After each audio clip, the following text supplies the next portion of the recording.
Hay un experimento psicológico famosísimo que durante décadas nos ha contado una historia sobre lo fácil que es crear odio entre las personas.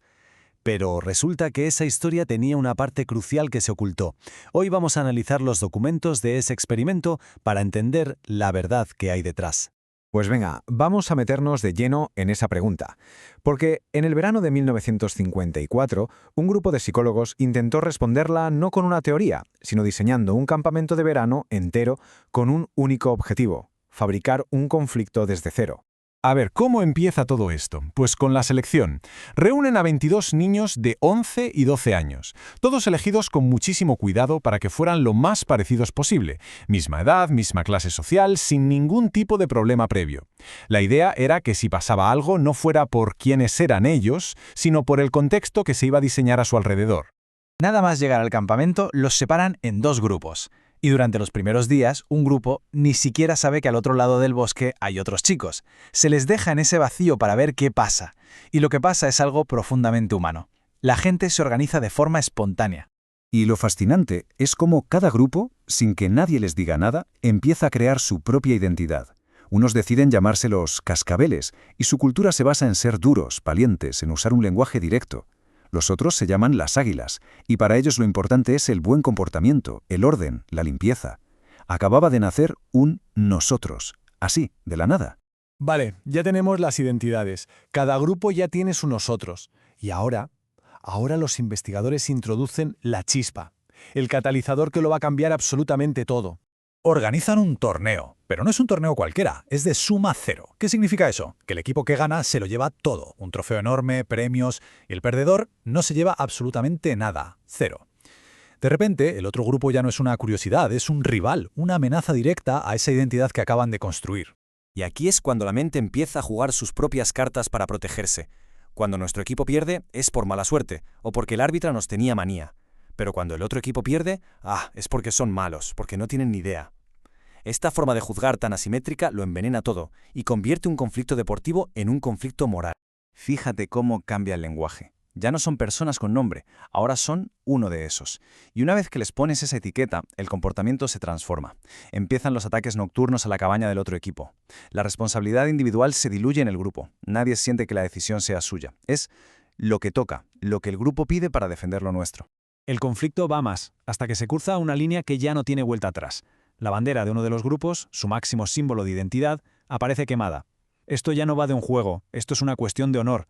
Cada bando empieza a pensar que el otro va a atacar, así que se preparan, se arman con palos y con eso crean justo la realidad que tanto temían. En este punto, la situación es ya insostenible. Y aquí es donde entra la parte más famosa de la historia, la que nos han contado en las facultades durante décadas como un ejemplo brillante de cómo se pueden resolver los conflictos.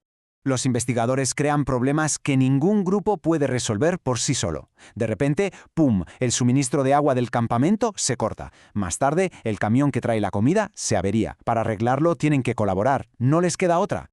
Y efectivamente funciona. La hostilidad empieza a bajar. Al final del campamento, uno de los equipos incluso usa el dinero del premio para invitar a refrescos a todo el mundo. Un final de película. Conflicto y redención. Pero esta historia, aunque es cierta, no está completa.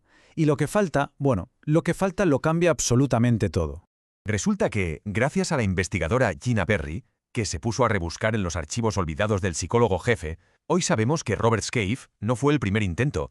Un año antes, en 1953, el mismo equipo había hecho una prueba en otro campamento llamado Middle Grove, y fue un fracaso estrepitoso.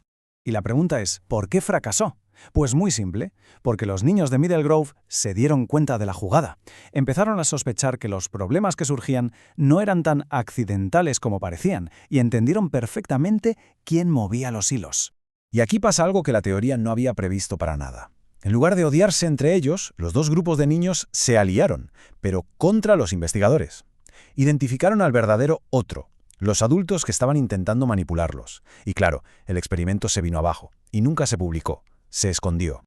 Esto, claro, lo cambia todo. Le da una luz completamente nueva a lo que pasó después en Robert Scaife.